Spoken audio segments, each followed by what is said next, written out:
नमस्कार, आप सभी को आपके ही अपने प्यारे YouTube channel we are education के ऊपर में स्वागत है। और जिन जिन विद्यार्थियों का होम साइंस यानी गृह विज्ञान, उनको घबराना नहीं है। हम मानते हैं आपको इस बार 12th का बोर्ड फाइनल एग्जाम देना है, फिर भी घबराना नहीं है, क्योंकि हम आपके लिए लेकर के आए हैं टॉप 10 VVI वाला सीरीज। ऐसे सीरीज जिसमें सारे प्रश्न ऐसे होते हैं कि जो किसी न किसी बार बोर्ड परीक्षा में पूछे गए, और ऐसे प्रश्न जो कि बार बार बोर्ड परीक्षा में पूछे जाते हैं। तो ऐसे प्रश्नों के कुल होम साइंस के हम आपका 7 सीरीज करा दिए हैं। प्रत्येक सीरीज में 10 क्वेश्चन का डील किया गया है, यानी 70 क्वेश्चन करा दिए गए हैं। और आज गृह विज्ञान के ऊपर में आपका 8वां सीरीज है। अगर आज की सीरीज को पूरा देख पाते हैं तो कुल 80 प्रश्न इस चैनल के ऊपर में करा दिए गए हैं। जो नहीं भी देखे हैं तो घबराना नहीं है, सारे सीरीज का आपका प्लेलिस्ट बना करके होम साइंस का ऐड किया गया है। तो आप इस वी आर एजुकेशन चैनल पे जाएं और टॉप 10 होम साइंस का सीरीज देखें, वो बाकी आपका क्लियर हो जाएगा। और एग्जाम के लिए आपको तो कहना नहीं है, आपका कॉन्फिडेंस लेवल बढ़ जाएगा। तो चलिए आज के 8 सीरीज के पहले प्रश्न के ऊपर देखें। तो पहला एकदम प्यारा सा प्रश्न है भाई कि कृत्रिम तंतु है, आपको चूज करना है कि इसमें से कौन कृत्रिम तंतु है। ए ऑप्शन है रेयॉन, दूसरा है रेशम, तीसरा है ऊन और चौथा है कपास। जानकारी के लिए बता दें कि जो बच्चे एकदम नया है, आप एक पेज ले लो और पेज पे एक तरफ ए बी, तीसरा का ये होगा, बी होगा, दूसरा का ये भी होगा, ऐसे 10 को आप बनाइए। और इधर में भी बनाएंगे ऐसे ऐसे करके 10 तक। और एक तरफ आप अपने हिसाब से आंसर लिखेंगे, ईमानदारी से ए होगा, बी होगा, और एक तरफ जो हम सही आंसर करा रहे हैं उसको लिखेंगे। और लास्ट में आपको कमेंट करके बताने हैं कि भाई आपके 10 में कितने सही है, ताकि हम देख पाएंगे कि आपकी तैयारी कैसा है। चलिए आज के सही जवाब की बात कर ले पहले प्रश्न का। तो कृत्रिम तंतु का उदाहरण जो है वो आपका रेयॉन है। बाकी रेशम, ऊन और कपास ये सब जो तंतु यानी जो रेशे हैं, ये आपके प्राकृतिक तंतु, याद रखेंगे कैसे रेशे हैं, प्राकृतिक है। ठीक है, जो खेती बाड़ी पेड़ पौधे ही सबसे आते हैं, जानवरों से आते हैं, वैसे तंतु को प्राकृतिक तंतु कहते हैं। ठीक है, अब हम सेकंड प्रश्न के ऊपर में देखें तो ये आपका वस्त्र में जो धब्बा है उसके बारे में आपको पढ़ना है। भाई चाय के धब्बे किस वर्ग में आते हैं? चाय वाला जो धब्बा है वो किस कैटेगरीज में आएंगे? वनस्पति धब्बे में, प्राणीज धब्बे में, वर्षायुक्त धब्बे या खनिज युक्त धब्बे? तो फटाफट से एक जवाब आपको चूज कर लेने हैं। सही जवाब की बात कर लेंगे तो चाय के जो धब्बे हैं वो वानस्पति धब्बे में आते हैं। याद रखेंगे कोई भी पेड़ पौधे खाद्य पदार्थ वाली जो चीज है, जो फसल वगैरह से है, तो वो वाणिज्य धब्बे के अंतर्गत ही आएंगे। फल के दाग, कॉफी के दाग, चाय के दाग सब किसमें आएंगे? तो वनस्पति धब्बे में आएंगे। बाकी लोहे वोहे के जो जंग लग के जो होते हैं वो खनिज है, तो खनिज युक्त आएंगे। बिल्कुल हल्का है। सेकंड का ये ऑप्शन एकदम राइट है। बढ़ते हैं हम तीसरे नंबर प्रश्न के ऊपर में। तो ये तीसरा नंबर प्रश्न है भाई, इस बार सेंटअप में इस तरह के प्रश्न भी देखे गए हैं, एकदम आप आराम से कर पाओ। लाल और पीले रंग के सहयोग से कौन सा रंग बनता है? अगर हम लाल रंग को और पीले रंग को, अगर दोनों रंगों के समान मात्रा को अगर मिलाएंगे तो कौन सा रंग बनेगा? आपको बताना। क्या नारंगी बनेगा, या फिर बैंगनी बनेगा, हरा बनेगा, या कथई रंग बनेगा? ध्यान से सुनेंगे।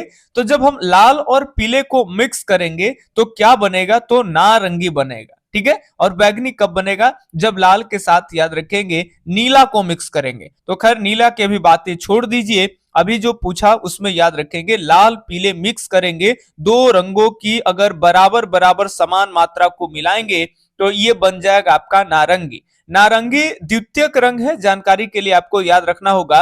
और लाल, पीला, नीला ये तीनों प्राथमिक रंग है। ठीक है, और प्राथमिक रंग के कोई भी दो समान मात्रा में दो रंगों को अगर मिलाएंगे तो जो रंग बन के आएगा वो तृतीयक रंग कहलाएगा। ठीक है, तो यहाँ पे 3 का ए ऑप्शन सही है। अब हम 4 नंबर प्रश्न की बात कर लें। तो 4 नंबर प्रश्न है कि बालवाड़ी कितने वर्ष तक की आयु के बच्चे की आवश्यकताओं को पूरा करता है? बालवाड़ी सिंपली अगर बात कर ले तो आंगनबाड़ी को कहते हैं। ये कितने वर्ष की आयु तक के बच्चे की आवश्यकताओं को पूरा करता है? क्या 3 वर्ष के, या फिर 5 वर्ष के, या 6 वर्ष के, या फिर 9 वर्ष के? अगर आंगनबाड़ी की बात कर लेना तो आंगनबाड़ी बालवाड़ी जो होता है भाई, वो 6 वर्ष के बालकों की आवश्यकता को पूरा करता है। ठीक है, 0 से लेकर के 6 वर्ष तक के बालकों को। ठीक है, ये ध्यान रखेंगे।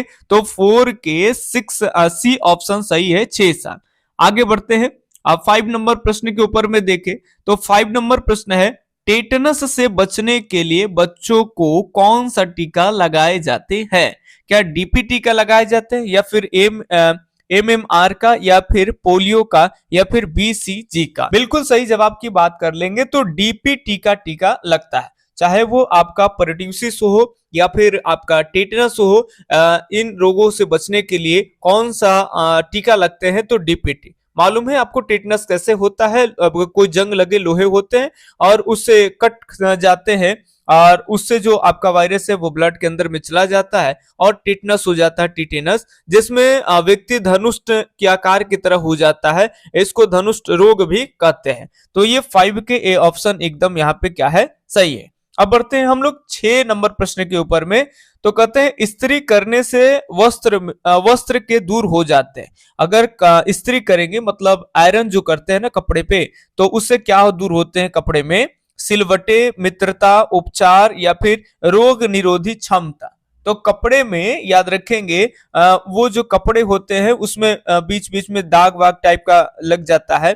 सॉरी, दाग नहीं आप कह सकते हैं, जो ये हो जाता है मुरा, हम लोग कहते हैं मुरा गया है, चिंगुरा गया है, ये सब जो वर्ड आप लोग सुने होंगे उसी को कहते हैं सिलवटे पड़ना। तो उसको कहते हैं कपड़े में वो सिलवटे पड़ गया है, ठेठ में मुड़ा जाना, चिंगुरा गया, अलग अलग आपके शब्द आपके जगह पे भी कुछ इस्तेमाल होते होंगे। तो 6 का ए ऑप्शन एकदम सही है। इस्त्री करने से वस्त्र के दूर होते हैं क्या भाई? तो सिलवटे दूर हो जाते हैं। 7 नंबर प्रश्न है कि कीड़े को वेस्टर्न से दूर रखने के लिए निम्न में से किसका प्रयोग करना चाहिए? एक आपको बता दें कि ये मिस्टेक है, टाइप होने में दिक्कत हो गया होगा। कीड़ों को वस्त्रों यहाँ पे होगा, सही लिखा, ध्यान रखेंगे कि वस्त्रों सही होगा। कीड़ों को वस्त्रों से दूर रखने के लिए निम्न में से किसका प्रयोग करना चाहिए? तो भाई यहाँ पे वेस्टर्न नहीं, कपड़ा समझिएगा, वस्त्र, ठीक है। पहला है सूखी नीम की पत्तियां, दूसरा है नेप्थलीन की गोलियां, तीसरा है समाचार पत्र की स्याही, और चौथा है इनमें से सही। तो आप सभी जानते हो। अच्छा, नेप्थलीन की गोलियां नहीं कोई समझते होंगे तो बता दे, आप लोग ठेठ में इसको कारगोली कहते होंगे कि करगोली, गोल गोल होता है व्हाइट व्हाइट कलर का, ठीक है। वो आपके यहाँ बक्सा पेटी में, अटैची में आपके मम्मी उम्मी सब यूज करते होंगे। तो 7 के यहाँ पे बिल्कुल सही जवाब डी है, ठीक है। आगे बढ़े हम 8 नंबर प्रश्न के ऊपर में। तो 8 नंबर प्रश्न है कि शरीर में कुल वजन का कितना प्रतिशत भाग जल होता है? शरीर में कुल वजन का कितना प्रतिशत भाग जल होता है? 1 ऑप्शन है आपका 50 से 60%, दूसरा है 60 से 70%, और तीसरा है 70 से 75%, और चौथा है 80%। बिल्कुल सही जवाब की बात कर लेंगे यहाँ पे तो बी ऑप्शन आपका यहाँ सही होगा। 60 से 70% जो है वो हमारे शरीर में कुल वजन का क्या होता है भाई? तो जल होता है, ठीक है। 8 का बी ऑप्शन एकदम राइट है। अब बढ़ते हैं हम लोग 9 नंबर प्रश्नों के ऊपर में। तो कहते हैं कि शरीर जल का व्यय किसके द्वारा नहीं होता है? शरीर जल का व्यय किसके द्वारा नहीं हो रहा है? श्वसन के द्वारा, नहाना, या फिर पसीना, या फिर है आपका कि शरीर का व्यर्थ पदार्थ। तो देखिए, शरीर से व्यर्थ पदार्थ निकलते हैं तो शरीर से आपका जल जो है वो व्यय निकलता है, पसीना से भी निकलता है, श्वसन करते हैं तभी, नहाने से नहीं होता है। तो यानी बी है, नहाने में पानी हम लोग ऊपर से यूज करते हैं ना, ऊपर से गिराते हैं, शरीर से कहां बाहर आता है। तो 9 के यहाँ पे बी ऑप्शन सही है।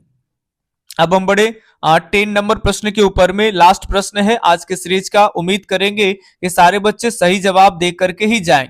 अशुद्ध पानी पीने से निम्नांकित में कौन सी बीमारी उत्पन्न होती है? अगर हम गंदे जल का सेवन करेंगे तो कौन सा बीमारी होगा? हैजा होगा, अतिसार होगा, डायरिया होगा, इनमें से सब। बिल्कुल सही बात है कि अगर हम गंदे जल का सेवन करते हैं तो इनमें से सभी होंगे। तो इस तरह से हम आपको 10 क्वेश्चन जो है वो हम आपको करा दिए फाइनली, और आपको कमेंट में बताने हैं कि 10 में से कितने प्रश्न आपके सही है। एकदम ईमानदारी से 7 सही है तो 7 लिखो, 8 सही है तो 8, 5 सही है तो 5, 4 सही है तो 4। एकदम हिचकिचाना नहीं है, ठीक है। हम जान पाए कि आपकी तैयारी कैसी चल रही है। बाकी मिलते हैं अगले वीडियो सीरीज में, तब तक के लिए धन्यवाद। जय हिंद, अल्लाह हाफिज, आपका दिन शुभ हो, राधे राधे।